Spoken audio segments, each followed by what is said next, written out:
going back to what we're saying about the settings, if you look for the highest setting, don't worry too much about RAW, because you're not really going to be, it's just a whole world of pain that you don't want to get into. Yes, I mean, RAW is the ultimate because you're literally shooting a RAW image, which gives you a lot of scope for processing. But if you just put it in the regular JPEG and just put it on the highest setting that the camera will allow, because you'll always want to make the image smaller, I suppose, to post online, but you want a big image, and just in case you want to print it. So it's always worth keeping it, as, you know, the biggest file size you can get.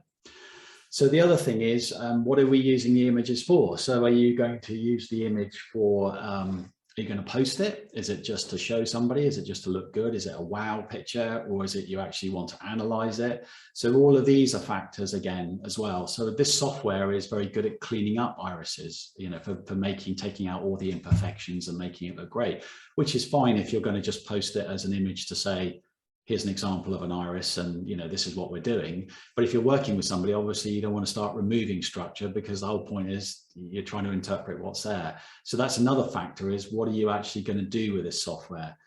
So I looked online before I came on tonight just to see what the current recommendations are, and Google is sort of returning about 10. There are 10 possible pieces of software that it's saying would be a Photoshop alternative. So if you think of Photoshop as the kind of the Rolls Royce, it's the top end, it's the expensive end of the software, and it's going to be grossly overcomplicated for what you're going to want to do. And then you've got other stuff at the other end, which is relatively simplistic, which probably doesn't do a lot. So you have to kind of decide again what you're prepared to, how much time you prepared to spend learning this software, and you know, what time investment can you afford in it. So what I'm going to show you tonight is I'm going to show you one that's kind of in the middle of the road. This is called, so the company's called Serif, and the program's called Affinity Photo. So if you can well, look at their website towards the end and you'll see the logo and stuff, but currently retails for about £50. If you're lucky and they're doing an offer, I've seen it as low as $19.99 or $24.99. So they'll periodically drop the price to encourage sales. Unlike Photoshop, it's not subscription based. So you just buy it and it's yours. You install it on your computer, and you can have it on as many computers, this is important, as many computers as you own. So as long as you own that computer, you can have it another copy. So you can put, if you've got 10 PCs or 10 Macs, it runs on Mac and PC, you can have it on as many as you own. So that's another bonus. They do say that at some point when they update it significantly, they're going to ask for a small charge. They may, you know, there'll be a minimal charge just to sort of pay for the upgrade. But I've been using it for 2 years and they've updated it 20, 30 times so far, and so far no charge. So it's very good value. So this is kind of like an intermediary. It's not as sophisticated as Photoshop, but it does enough that you, more than what we'll need to do tonight. We'll just look at a few basic things. I'm going to lighten, color, you know, desaturate. We'll put a few iris maps over the top of the eye, and I'll show you a few things that you can do. So it's really useful. Okay, so I think the best thing is probably if I share my screen now, and then hopefully you'll be able to see that. I need to put you all on the screen somewhere where you're not too in the way. There we go. So here we go.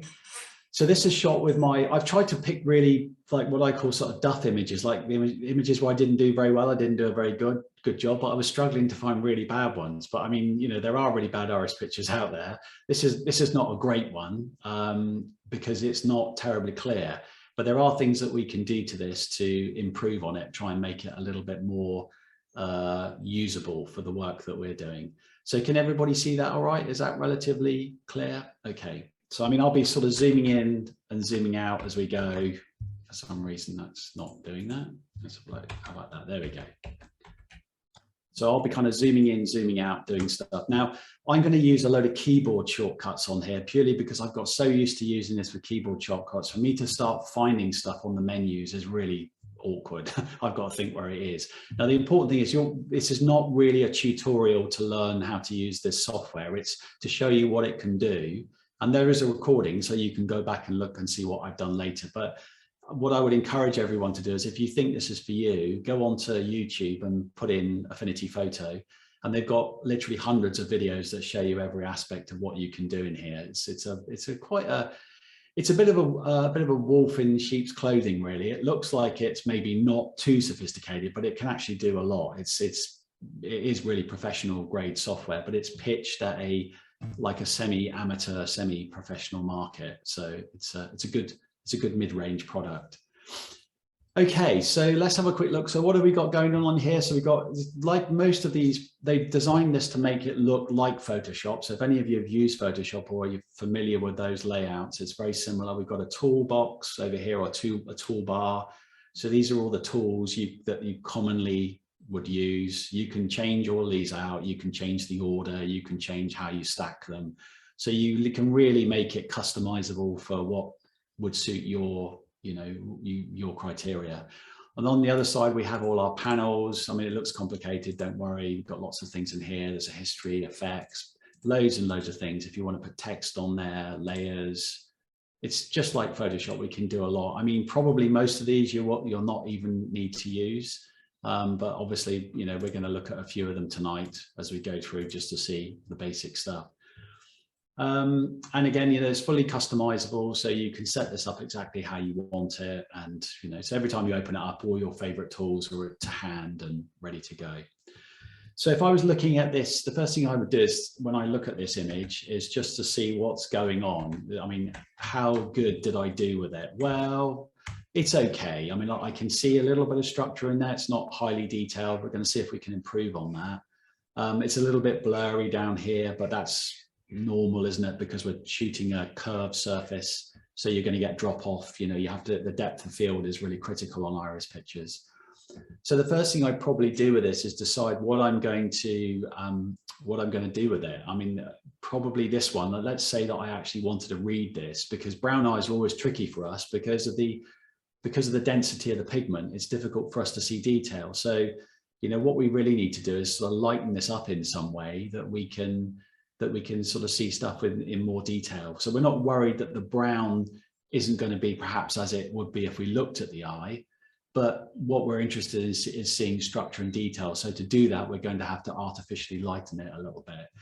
Now you'll see up here, I've got 4 little presets. These are auto, they come with the program, and these are just like they're like the idiot buttons. So what you can do is you can press one of these to see if they improve the image. They all do various things. One controls the brightness, contrast. One is the color saturation. One is the density. You can just tab through these to see if any of them make a difference or just auto improve the image. So what these are is the software looking at your image and thinking, okay, this is a terrible image. How can I make it better? And it's going to try and apply some presets. So just for fun, let's click the first one. Didn't do anything, did it? I mean, slightly, it lost some of the yellow, went slightly blue. If I click the color, now it's saturated it a bit. This color suddenly got a bit more colorful. I'm going to undo that a little bit as we go. This is the sort of contrast one. Now that was quite good. You see that? If I click that contrast one again, it's already pulled out some of the detail in the eye. It's made these lacunae a little bit more viewable than they were before. So it's a bit of a misnomer in photo adjustments when they say sharpening. You can't actually sharpen a blurred image. All you can do is create more contrast. So you're just making the blacks blacker and the whites whiter. And what happens is it's kind of creating more contrast. So these areas would stand out a little bit. So now I can see, before, if I go back, that's without that filter. And if I apply it again, you see that just adds a bit of depth, and it just gives it some depth, doesn't it? It just looks a little bit more like there's something there. So now I can think, okay, so it's pulled a little bit out, but I still want to lighten it a little bit more. I've got weird little anomalies going on here. That could be a little sora, a little colored pigment patch in there. That's probably something on the lens of the camera. That's a lens artifact. That's something that's happened when the flash is fired. These things here are all reflections off the eyelashes that have reflected. It's because it's a dark pigmented eye, so it's acting a bit like a mirror. It's sort of reflecting everything. So a lot of this stuff we can clean up and get rid of, So for instance, there's a great tool in here for removing things that we don't want. So this is under these these are under like this different tools for cleaning up. You might think of them as like paintbrushes or mops or cleaners. You know, there's a great one here called the in-painting brush tool. So you just adjust your size using your bracket keys just to get that bigger or smaller. And then what we can do is you can literally zoom in on an area and think, okay, I don't want that in there. It just looks messy. It's distracting me. And you just literally paint over it, boom, and it's gone. So this is great for cleaning up like little things that just annoying things. It's not going to make any difference to how you're reading the eye. But let's say you were doing a presentation you wanted to show the client, and it just makes it look like you've made a better job of the photography, just to clean out that rubbish. Now, what you want to make sure is you don't go over structure, because you don't want to remove structure. Like there's something there. If I went over that, I get rid of it. So we don't want to remove stuff that we need to look at. So this is only literally just for removing these. Like there's a big one there. If I wanted to clean that out, I could. Now, what's happened is it removed it, but the way this tool works is it copies from neighboring pixels. So it looks at what's close to it and assumes that you want to bring in something that's similar in the same area. So it's looked at, I've erased that then it looked at this line and thought that it was another line that wanted to get continued. So it's actually brought it back again. So let's just undo that. That's the original thing. That's where I'd go and get another tool in here, which is called a patch tool. And what a patch tool is it allows you to select a bigger area, and then you can just drag off to the side and you select where it clones from. So that got rid of that like that. So you can see it's a nice little tool. They're both useful. The patch tool is for big areas. The smaller in-painting tool, the brush tool, is more for like specific things like smaller bits.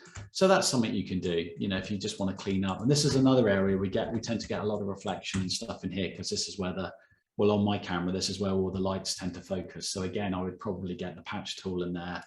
You can just highlight that, take it out. I mean, you could even get rid of those if you wanted to. I wouldn't bother, but you know, but certainly these small ones you could just get rid of just to clean them up. Again, it depends on what you're going to do with the picture. Is this to show somebody, or is it just to post on the internet, or is it just because I find if there's lots of clutter and lots of lens artifacting, it stops me from analyzing the picture properly, because my brain sort of locks into those little bits and I get really irritated with them. So for me, it's just something that I would do to clean the image up before I started. So, you know, even like there's that lens artifact there, let's just get rid of that. There's that annoying thing there, get rid of that. That's actually, I think, is a Saurus. I'm going to leave that. Probably you could go through and do all these if you wanted to. I'm not going to do it here, because we're just talking very generally about a quick cleanup. You see how quick that was? Now that's not good actually, because what I've done is I cloned a load of that pigmentation stuff and made it look worse than it is. So I didn't do that very well. You have to be a bit more picky about that. I don't know in the physical, but behavioral, we tend to look at these when these bars, when it forms like pigmented bars and they become quite strong, it becomes something that we interpret. So I wouldn't want to get rid of that. That's actually structure that I would use behaviorally. Okay, so what else have we got? So it's still a bit dark. I could still do with, I think what I would also do is, I know that this is a, what's this? This is a left eye, isn't it? Because the pupil is slightly closer, is always towards the nasal, towards the nose, isn't it? So that area there is smaller than this. So I know that this is the left eye. So I didn't have to worry about remembering if it's a left or right. I would probably crop this down a bit. This image has got a lot of information that I'm not going to need, unless you're doing sclera work and you'd want to look at all these capillaries and things. So then we have a crop tool here. So if we grab the crop tool, it puts a nice grid up for us, and the grid helps us to make cuts. So when I drag them in, the grids always stay the same distance apart, if you know, relative to one another. So I know that if I get there, that's going to be the center of the image, because the two boxes on either side of the pupil are roughly the same distance apart. So you use all those to sort of size. And if you want to, if the image is crooked, you can just pull on the corner, and you can actually twist it like that as well. So you can crop to straighten, whatever you want to do really. That's another tool that's in now. Just go Control Z, that undoes that last action. So if I was to crop this down, I would just crop it down to there, just make it look a little bit tidier. Can't come down much at the top because I'm almost on the edge. I can certainly come up a bit there, and I just go the apply button, and then that's it. So that's now crop that image down a bit. I've got less interference around it, and I'm focusing more on what's in the middle, which is great. Okay, so what else can we do? Well, I'd like to lighten that a little bit so I can see a bit more what's going on. Now, the danger with lightening, this is what we call the levels tool. This is like a graphic or a representation of your image. So if you get really good at graphics, you'll just be able to look at this and know what kind of picture you're looking at. It's weird, but I won't explain it now, but just by looking at how this sort of mountains, looks like little mountains, doesn't it, like a mountainous terrain, you can see what's going on in the image. It's weird, but it's a graphic representation. So what's happening is that this end of the scale is 100% black. So it represents things that are just dead black. There's no detail in it at all. And this end is 100% white. That means solid white, no detail in it at all. Ideally, we don't want to have too much towards the ends of this graph, because what it means is that we've got areas that are just 100% black and 100% white. So no matter what we do with it, we're not going to pull any detail out of it. Black is black, white is white. What falls in between is what we call the mid-range. That's like everything that's left over, it's all the color. And we can adjust all three of these independently. So we've got a black level. So if we pull the blacks up, we're pulling the point at which 100% black is increased. So as I go like that, of course, if I do it like that, it's 100% black. It's just all black. But sometimes you can pull these around a little bit to create more sharpening. Like if I pull this one for the white, it's the same thing. It's going to make everything 100% white when I get to this end. So that's another lightening tool that you can use. Now, the fact that I've already got a load of information here and here tells me that I don't want to do that, because if I've already got 100% black and 100% white in this image. So if I muck around with it, I'm just going to be blowing out areas and losing detail. But what I can do is I can pull this middle one up, which is the mid-range. So that's everything in the middle that's left over. So that's not black, that's not white, that's all the colors and stuff that are in between. So it's sort of worth looking around on there a little bit just to see if I've got anything. Can that help me a little bit? If I go to there, that's just lightening it a little bit. So I'm pulling it away. I'm pulling the white. So I'm adding more lightness into the midtones, and I've lightened that up a little bit. So now I can see a little bit more there. It's revealed a little bit more that was hidden before. So I'm going to leave that like that. This is all adjustable. You'll notice as we did that, a new layer has appeared, which is a levels layer. So by clicking on that again, I can go back into that and readjust again. So it's every time we do something on this, it's going to kind of add a layer. And so if I switch that layer off, that effect gets turned off. There it is over the top.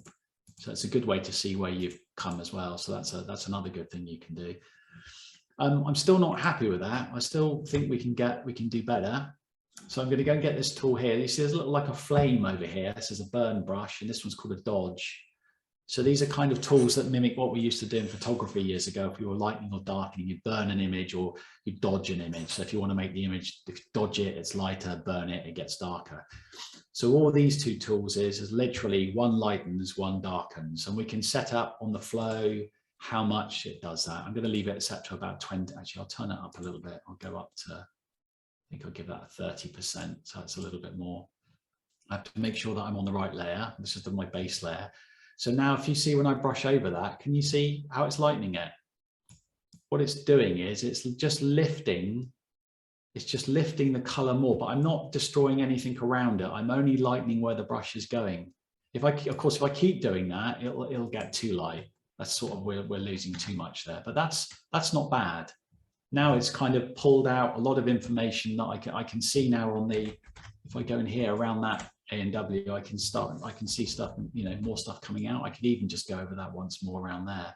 Remember, with brown eyes, we're not too worried if we over lighten it a little bit, because we already know it's a brown eye and we've done our interpretational work with the brown. What we're looking to see is if we can reveal more structure, because some brown eyes can be incredibly dark. This is where it gets really useful for revealing detail that's hidden. Brown's always the biggest challenge, right? In iridology, it's the one we struggle with the most. So, okay, so that's not bad. I mean, it's kind of definitely clearer than it was. I can see a lot more detail in there now. I can see all these kind of lacuna around this, right on the edge of the NW. There's a bit there, there's a good one there. So it's really sort of pulled out, and I'm starting to see all this structure at the edge of the eye, which wasn't really that clear before. So probably now I've over lightened a little bit. What I'll do is I'll go back into levels and I'll just darken it a little bit. I'll just drag that just to punch up the blacks a little bit. I can't go too much, otherwise I'm going to lose it. So just drag a little bit, just to bring the black and bring a little bit more contrast up. Okay, and now what I'm going to do now is I'm going to apply a filter. If we look at this close, you can see that this is what they call JPEG artifacting. This is where there's not enough information in the image. So the way that the picture is being displayed, it's like the software's attempt to display what it thinks is there. It's like it's broken it down into individual pixels, and it's kind of like blocky. It gets very blocky. Now we can't completely remove that, but we can remove it a little bit, because what it's doing is it's adding color that really isn't there. You can see if you're looking, there's all kinds of weird colors, isn't there? Like we've got yellows, reds. It's just doing its best to try and interpret the photo. We can take a little bit of that out, and that it's like we call it noise. So it's a noisy image. There's lots of noise in this image. It's not a great photo, so there's a limit to what we can do with it. So we're going to try and take some of the noise out of that. So to do that, we go to our filters and we go to our, but I've got to think where it is, noise. There we go, denoise. And what this does is this applies, oh, sorry, I've got to making sure that you're on the right layer. I was on the adjustment layer. I've got to go back to the background image. We've always got to work on the base image, because that's the base of the whole thing. So let's go back to filters, noise, denoise. Right, there we go. So if we create like a, what this can do is you put like a bar up, and it's got a before and after. So with this, if we zoom in a little bit, I'm going to cancel that. I'm going to just zoom in so we get a bit bigger, and I'm going to show you what it's doing. There it is. Right, let's just do our bar. There we go. So we can see that's before on the right of the screen, and the left is what we're applying. So if I roll over that, you see how some of the artifacting is disappearing? It's not grainy. That's not grainy. It's just applying a little bit of smoothness to it. It's taking those random colors and making them a bit more regular. So because we're losing noise, it's kind of making it easier for us to look at the image. We're not getting these kind of aberrations, things that aren't there. It's just the way that the processing is, the software is trying to display the image. So you can apply this as many times as you like, but obviously you don't want to overdo it, because every time we apply denoise, it makes the picture slightly softer. But I'm going to go ahead and apply that. So that's one denoise on there. I'm going to come out again, have a look at that again. Yeah, not too bad. And then I think the last thing I do is actually now I'm going to sharpen it. So the sharpening feature is called an unsharp mask. So what this does is it just looks for contrast between pixels. So you can be very precise about this. So you've got like a cutoff factor that at what point it's going to stop sharpening, and this is the amount of pixels you're going to sharpen. So I just tend to have the factor set at half a pixel. So it's very fine adjustment. And then as I move this radius up, what happens is the image will get sharper, and then it'll get blurry depending on where you do it. Now that's over sharpened now. Even here's over sharpened. So really somewhere around 2, well, even probably 1's a bit pushing it. I go about 1 pixel sharpening on there. And let's have a look at that. Let's just see what we've got. It's not bad. Probably I just want to just go back to my levels again and just make that slightly darker, because I've sort of lightened it a bit too much there. There we go. See, I've gone back in, and the adjustments, it's remembered all the original adjustments we've made, so I don't have to worry about that. There we go. So that's actually not too bad. That's actually brought out quite a lot of detail that wasn't so clear before. So we can go back and see where we've come, because we go back to our history button. What the history button does is it records everything we've done. It's like a little movie reel that's running in the background. So you can drag the slider and you can go right back to the beginning or right back to the end. You can just drag it around. It's like a little time wheel. So if I drag that right back to where we started, that's what that image looked like when we started. But as I drag it back again and we start seeing all the work we did, this is everything we did. It's all recorded in there, getting a bit sharp, a bit, there we go. So that's actually not bad. I think that's improved that quite significantly. Yeah, I mean, it's definitely looking better. I would be happier looking at that than what I had at the beginning, certainly better than what we started with, for me anyway. So the only thing I'd say now is it looks slightly overcolored. It's got too much saturation in it now, so you can remove saturation. So this allows you to adjust color density. So I'm just going to turn that down. This is the actual saturation. So if I go down to 0, it's black and white. If I go up, you know, it looks like we're on acid. So probably I just drop that about 10%, and that's starting to return it to what would look like a normal color. There's one last thing we can do just to baffle you even more. I'm going to duplicate this layer. I'm going to stack it, and I'm going to make it transparent. So I'm going to put 2 pictures together and allow one of them to be slightly transparent. And I'm going to use the transparency of one of them to sharpen the second one. I'll show you what I mean. So what I do is I click on this background layer and then I duplicate it. So now we've got 2 of the same images just stacked on top of each other. And then if we go up to our filters into the sharpen mode again, they've got what we call a high pass filter. So what high pass does is it looks on this top image to find all the significant areas where we've got lots of continuity. And I can pick those out by increasing. So if I do like there, that's ridiculous. I mean, it's just sharpened everything to way over sharpened. What I'm looking for is I just want to see a little bit of detail. So it's just finding all the sort of fine points of detail in the image, which is probably around there, about 3 pixels, I'd say. And I'm going to go ahead and apply that. And then, but obviously I can't leave it like that because we want to see the picture. This is an opaque layer. So I'm going to make this layer transparent by going to overlay. So what's happened is I've kept the sharpness from the top one, but made it transparent. And I've used its sharpness to sharpen the one underneath it. And now that's pretty sharp. I mean, if I took that first time with the camera, I'd be well happy. I think I'd actually know what I was doing with the camera. That's quite good. So again, let's just go back to our history. Bang, bang, bang. There we go. That's where we started. And then this is where we went. We applied all these effects, and then we got to that. So it's quite a jump. Now, all that probably looked a bit labor intensive and oh my God, I couldn't remember all that. But trust me, once you get your head around it, it's not difficult. That whole process would take me less than 5 minutes to do. So, you know, it's just familiarizing yourself with the program and getting used to it. And there are shortcuts in here. There's like little recorders. So some things, if you're doing boring, repetitive jobs, you can, like if you just want to apply a couple of filters and you can't be bothered to keep going up to the menu, you can set it up as a recording and then you apply that recording to the image when you bring it in. So it's like a little shortcut. You can save a little bit of time like that. But I think all in all, that's not bad. That's pretty good, isn't it? I think you'd agree. You know, I mean, we could do more. You know, we can go over it and get rid of all these little marks and you can make it look perfect. And if you post it, everyone will say, wow, what a great picture. And you can say, thank you very much. Yes, I'm really good with the camera.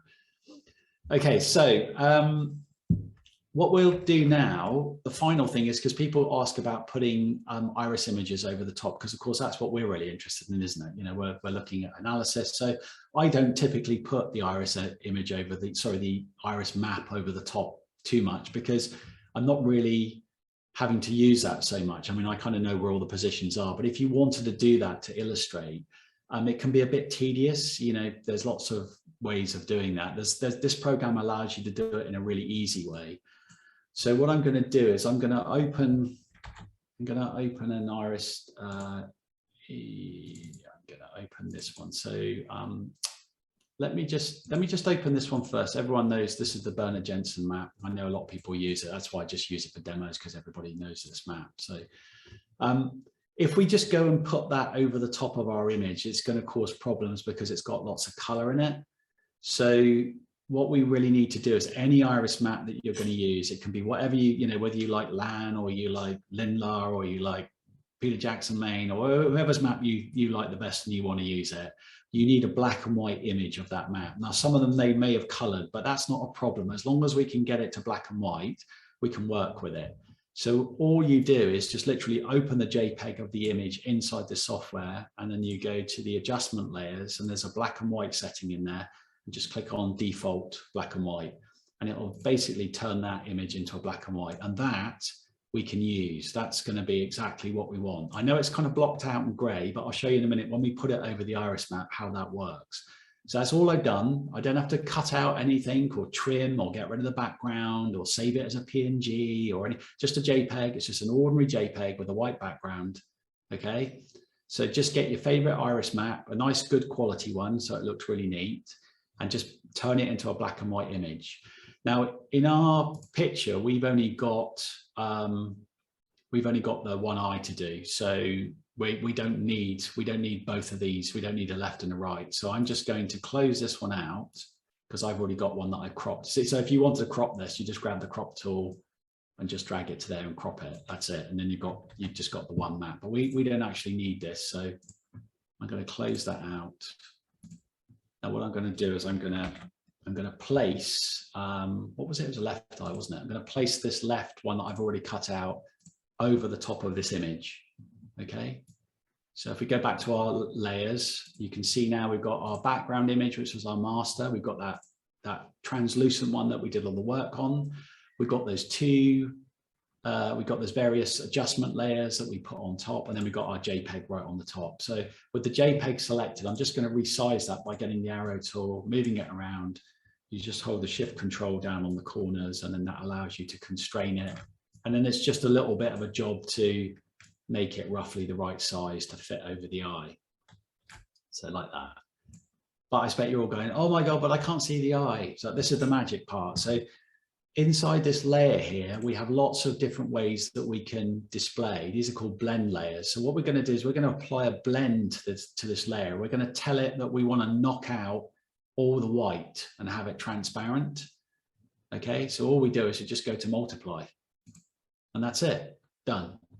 So bang, it's all in place. Now we can see the eye through it. We'll make final adjustments, don't worry. But for now, this is good. Right, so depending on how you do it, what I tend to do is I work with the triangular stuff. I use triangular locator. I've got my own iris map that I use. So I've got triangular locators for the specific reason that I locate these points on the edge of the sclera and iris. Now, some other people might like to do it where it's over the pupil. It depends on how you do it, however you want to do it. But let's just say, assume I'm going to adjust this so it's over the pupil, just for argument's sake, to show it for this one. So if we zoom in a little bit on that, it's pretty good size-wise. I probably could go a little bit bigger. Somewhere around there, something like that, maybe a bit smaller. You'd have to kind of fiddle around, but you've got lots of adjustments. You can do anything you want with it. Now, if you just go to the opacity of that layer and just reduce it, what you're going to do is you're going to you can literally go 0 so it's gone, or you can just have it just in a little bit. So you could just have like 25%.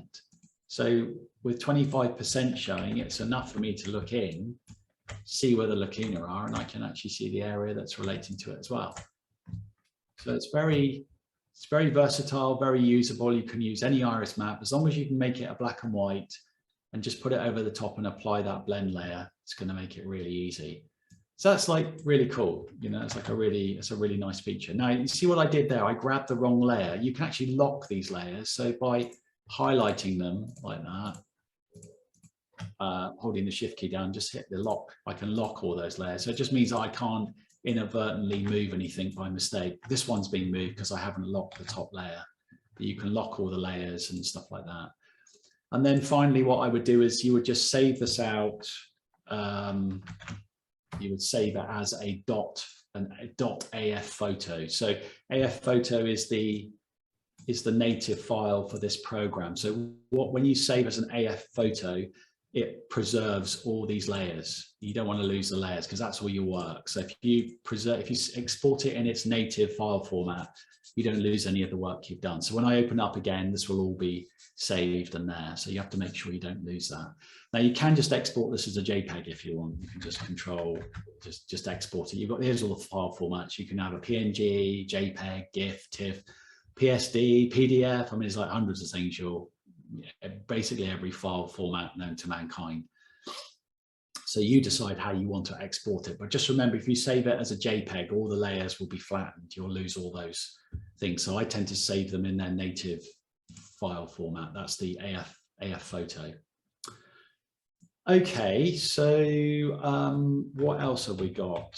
What else can we do? Let's go ahead and close that one now, and look at some other things that are notable in here. So if I close that one there, but just go ahead and close that. So I'm going to lose everything because I'm just going to say no, I don't want to save it. Right, here's another one of those ones where we got a huge amount of overexposure, way overexposed. It's actually not a bad image because there's quite an amount of detail there. But again, if I go back to my graphic of the chart, you see how everything is all bunched up over this side of the image. So it's telling me that there's way too much white in this image. It's too light and there's too much 100% white in there. So there's not a huge amount I can do with this. I can't magic detail into the areas where it's 100% white. But, you know, all right, we've lost some of the sclera stuff here, but most of the iris stuff is intact. So we can certainly improve on it.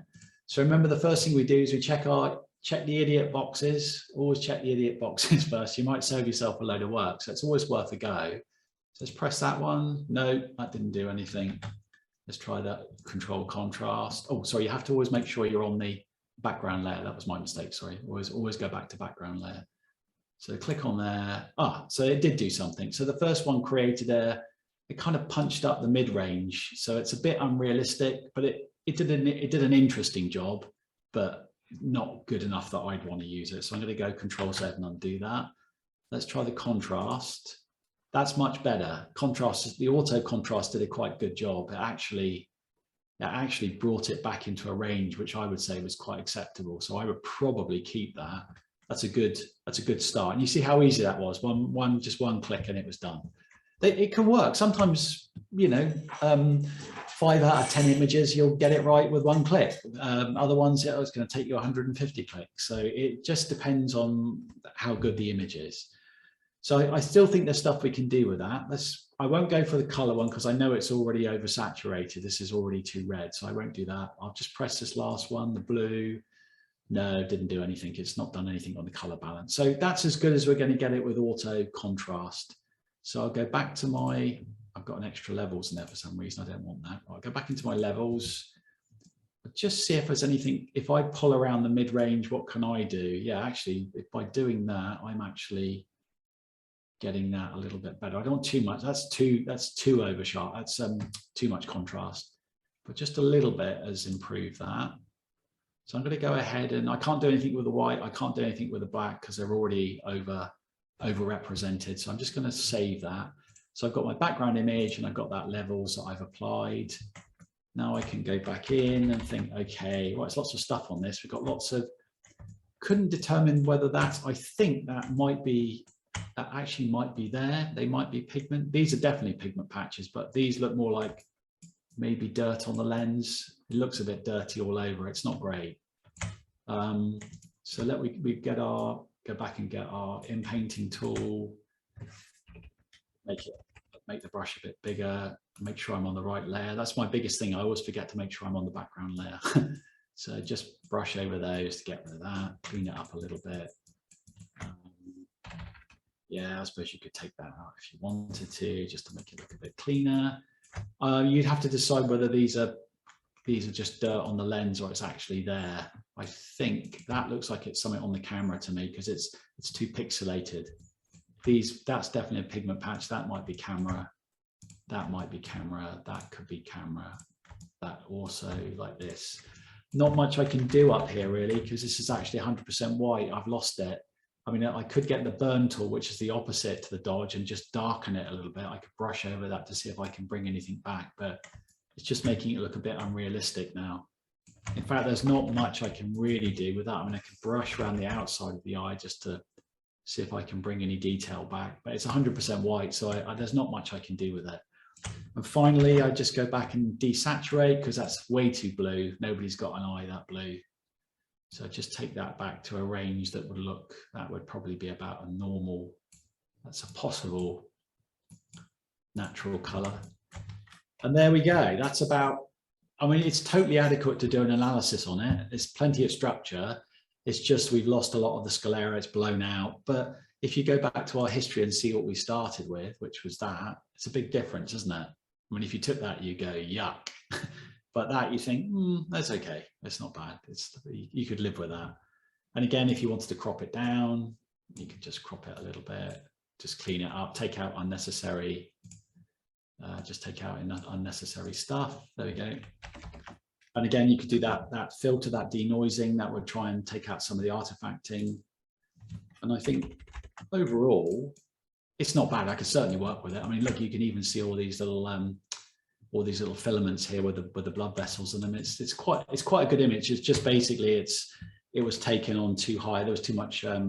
The aperture was too big, so it's just let too much light. There's been too much reflection because it's a blue eye as well. It's bounced a lot of light back. So okay, so that's sort of like an image that's too light. What about one that's too dark? I'm not going to save that. No. So I open another one. I'll go back to my samples. Right, here's a dark one. How about that? That's pretty yuck. Yeah, that's really dark. And we got a couple of things going on there. We've got a dark image and we've got a color cast on it as well. It's got a very red color cast on it. That's not a natural red. Everything's kind of gone a bit pinky. So not only have we got to lighten that, we've got to try and get rid of that pinkiness as well. So again, first thing, let's try our idiot buttons and see if any of that improves it. No, that one didn't really do much. Not really. That's definitely not it, because that's going to make it more colored. That one's not bad. So what that's done is the color ratios have altered more towards the blue scale. So it looks a little less, it's a little less pinky. Now it's slightly more blue.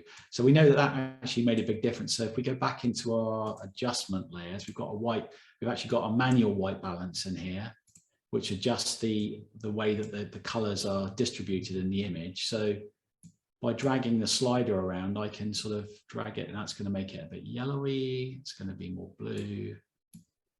That's definitely going more pinky. That's going more green. So can't really do a huge amount there. I probably wouldn't. I'm not going to be able to do much. I'm going to leave that.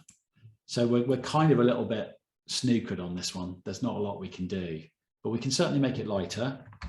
So we go back to our histogram again. See how this one's all bunched over the other side? It's because it's more towards the dark.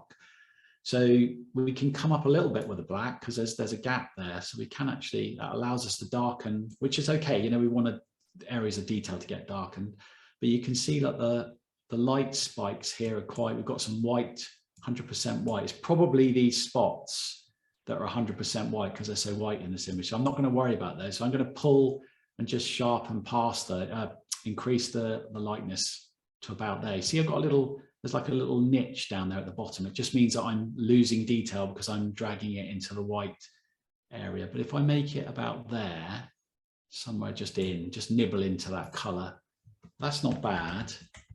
It's better.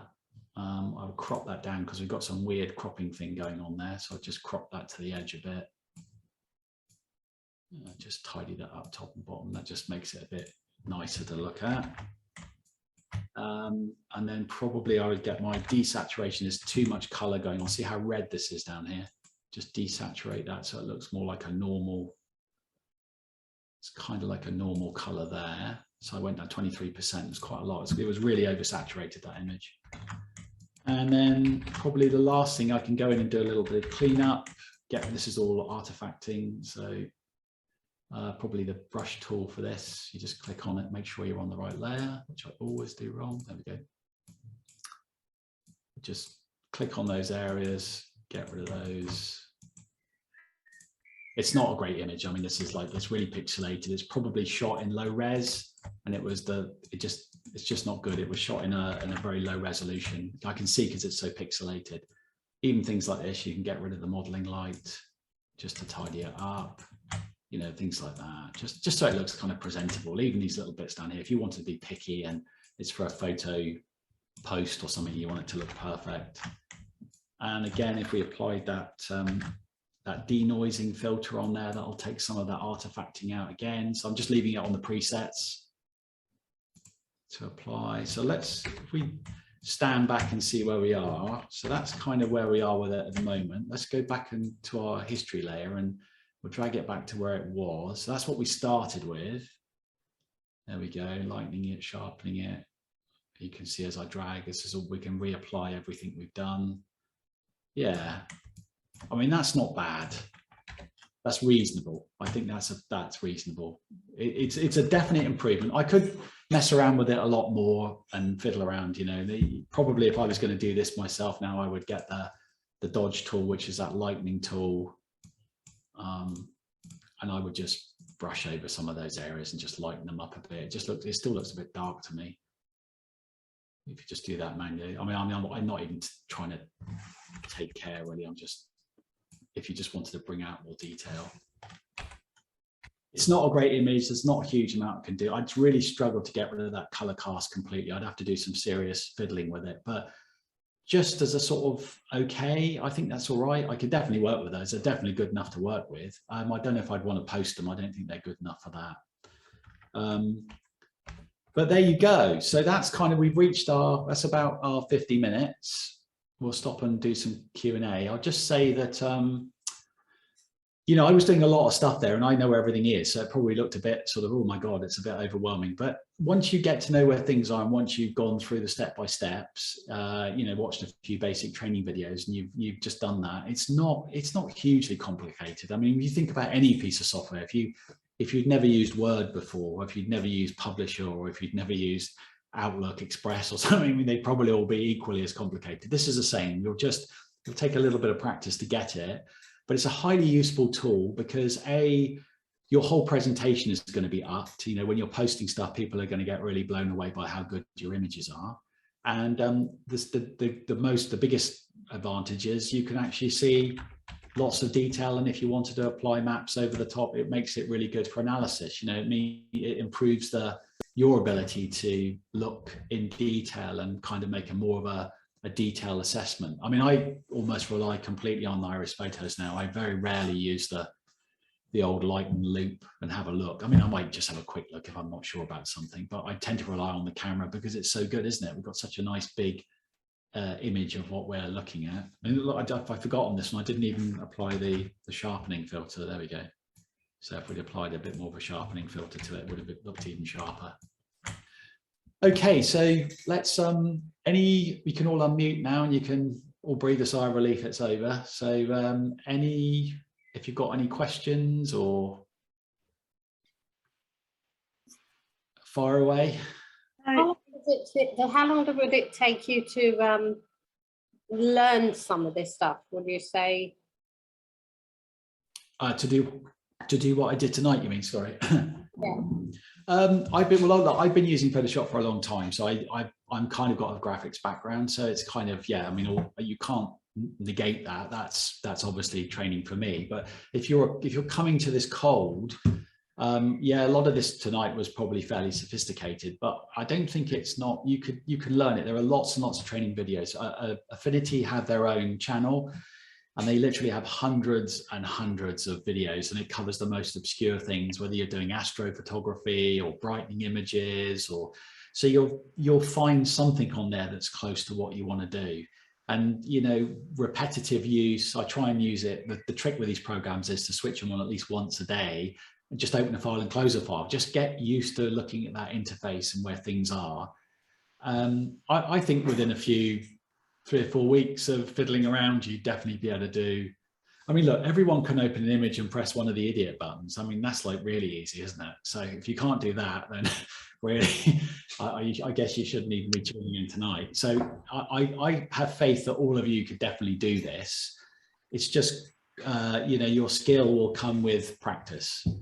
And it's fun as well. You know, it's if you get a really dark brown iris and you thought, God, I couldn't see a damn thing in there. And yet, with this program, you'll be able to lighten it up to see stuff, you know, and just experimenting and messing around with it. So when you realize what it can give you, you'll feel more keen to spend time on it, learning how to use it and getting better at it. So I can't tell you in hours, minutes and seconds how long it will take you to get good on it. But I would say within a couple of weeks of fiddling around with it and watching a few videos, you'll definitely be able to do the essentials.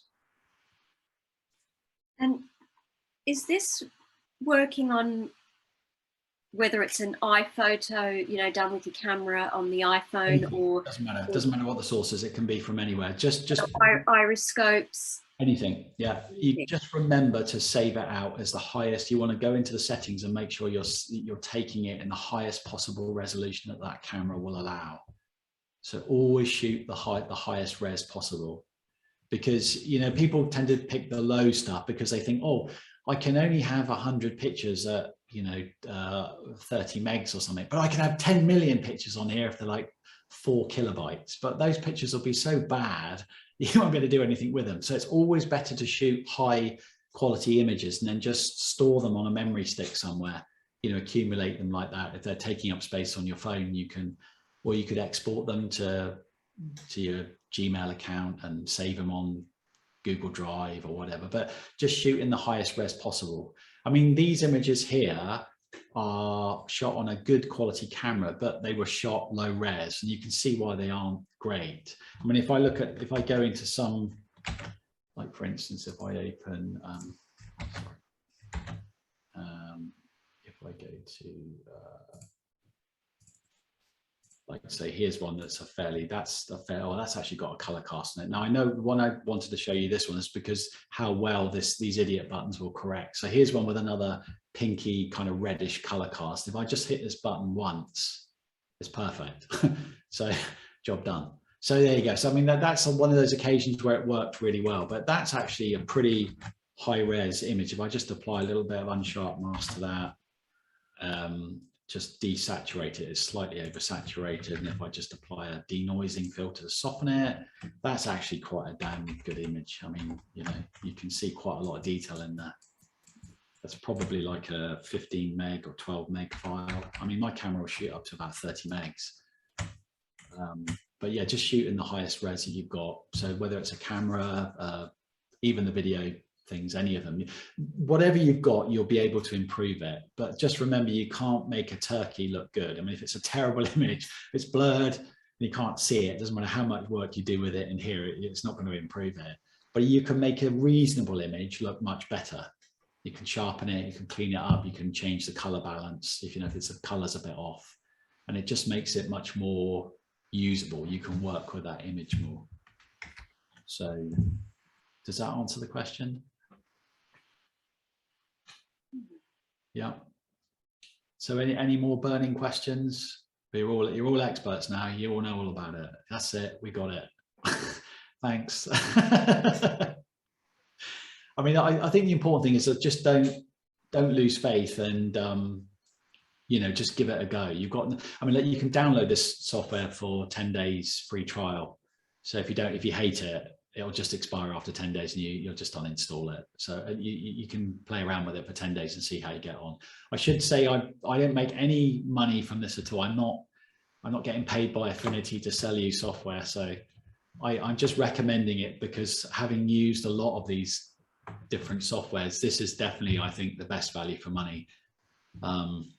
It's a relatively new piece of software as well. So they're developing it. They're all super keen. There's a good forum that you can get involved in, and you know, there's a users forum, so if you get stuck, they help you.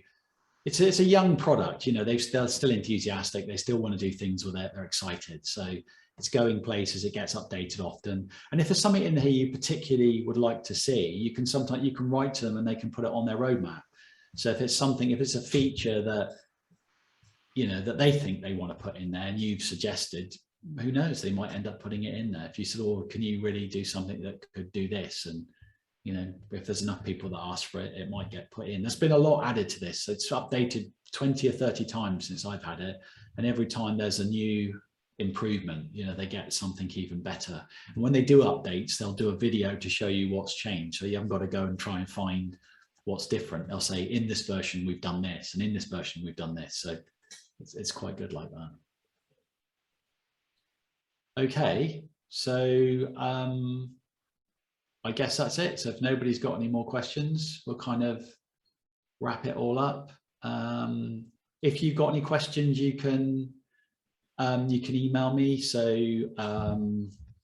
what's the best way to do it? So I mean, I'm on there's a Facebook forum. So if you type in Behavioural Iridology on Facebook and find my forum, you can join that. You'll need to answer a couple of questions, but just join that because I post lots of stuff in there, and you could always send me a message through there if you had a question, or you can just email me at behavioraliridology@gmail.com.